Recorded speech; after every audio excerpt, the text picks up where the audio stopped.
Seriously, let's do that. Let's allot some time. Let's party up a little bit. Let's get rowdy and raise some hell. But let's get in there for kickoff and let's get that thing rocking and rolling. Okay, seriously. So, but we're going to be in Lucas Oil that first one, 7 o'clock game, Ball State. Remember 2008? I have players that participated in that game. They beat us. And I was at Miami of Ohio when we beat Northwestern that won a MAC championship. And beat North Carolina and beat Virginia Tech. So those MAC football teams got a chip on their shoulder and they'll want a hunk of us. But we need to get that game. And it's in Indianapolis, you know, the major city of our state. It'd be great for those fans up there. But it's also a great thing for you guys to get down there and see that game. So let's get there. It's their home game. But it'll be a great venue. The Big Ten Championship's going to be there for 5 years.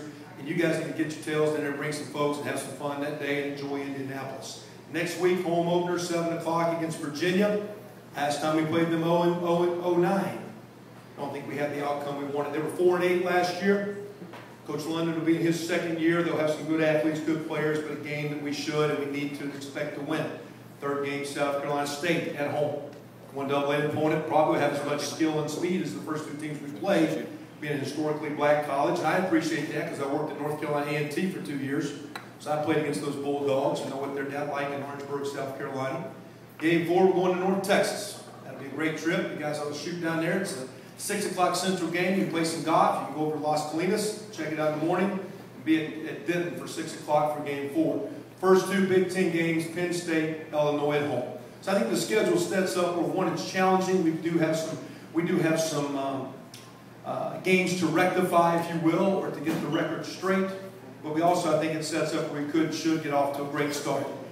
Is our schedule difficult? I don't know. If you're playing the Big Ten, it should be. You should expect to play in big games. You should expect to play against great teams. You should expect to go into big arenas. You should expect to win those games.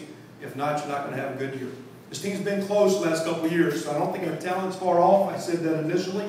As an offensive coach, I know for sure on a daily basis what I was coaching at my previous school, and I know what I see right now.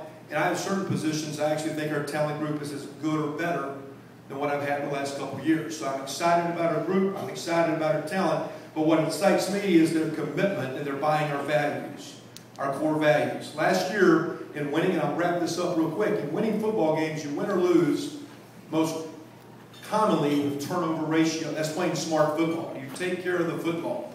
And last year we won the turnover ratio. I didn't look at games, but I did look at stats and scores. Last year we won the turnover ratio 2 of 12 games. So you should be a 2-10 team. In the NFL, and where's Mr. Mahalik at? Where's he at? In the NFL, for 20, 25, 30 years, if you lose the turnover ratio by 1, you lose the game 73% of the time. By 2, it goes to 84. By 3, it goes almost to 95%. There's only been one Super Bowl winner that lost the turnover ratio in 1. So we win that turnover battle 2 times last year, yet we're 5-7. So that shows me there's some talent and playmakers and guys that can make some plays. All right? What we got to learn how to do is to play smart football. And you guys take pride in being a smart school. All our graduates, alums, we take great pride in the business school, music, and all the great academic school programs we have. So my comment to my players, if you're not playing smart football, you're either stupid or you don't care. And we're supposed to have smart students, so do you care? So we've embraced that pretty hard to get our guys to start playing and challenging them to play smart. Because if we play smart, we got enough talent to have a great season. We should expect it. Don't give me the hope word. Don't give me that H word anymore. Don't ask me how many we're going to win. We'll expect to win them all. We'll see if we'll play well enough to win them all.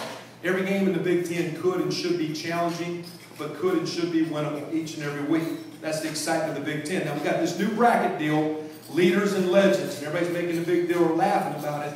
But the Big Ten, since 1896, the legendary conference of all of college football. 215, 16, 17 Hall of Famers, 17 Heisman Trophy winners, national champions, great players, great coaches. The legend of football, Big Ten football. The leaders is building leaders for tomorrow. We're building a team. We're trying to lead a team. We're in that leaders division.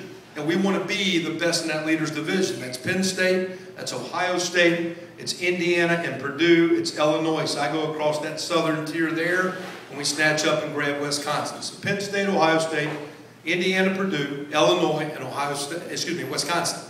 Those are our 6 teams. What's going to happen with this division, guys, is you're going to have 2-3 teams in each bracket in November still fighting and jockeying to have a chance to be the leaders division champ, to be the legends champ. And for you guys that are in this area, that championship game is going to be played the next 5 years in Indianapolis. And that is going to be, I don't think our media and fans have no idea how big that event's going to be. It's going to be like an Elite Eight game or a semifinal game in Indianapolis for 5 years running. Now, Chicago would be a great venue, but we're not the Bears and Packers playing for home field advantage in crappy weather and bring some Florida team up here and freeze them out. You know, we're not, that's not the deal. We're playing for a BCS berth. You're playing for maybe a national championship berth. You ought to play in a great venue like a bowl atmosphere.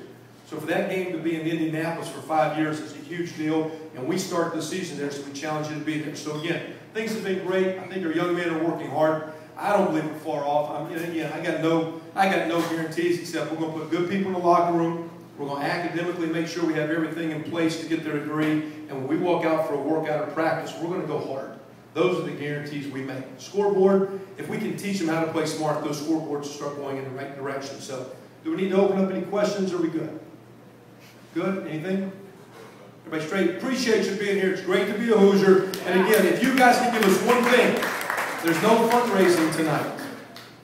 Give us a great attitude. Give us a winning attitude, because the way you act affects what we hear and see too.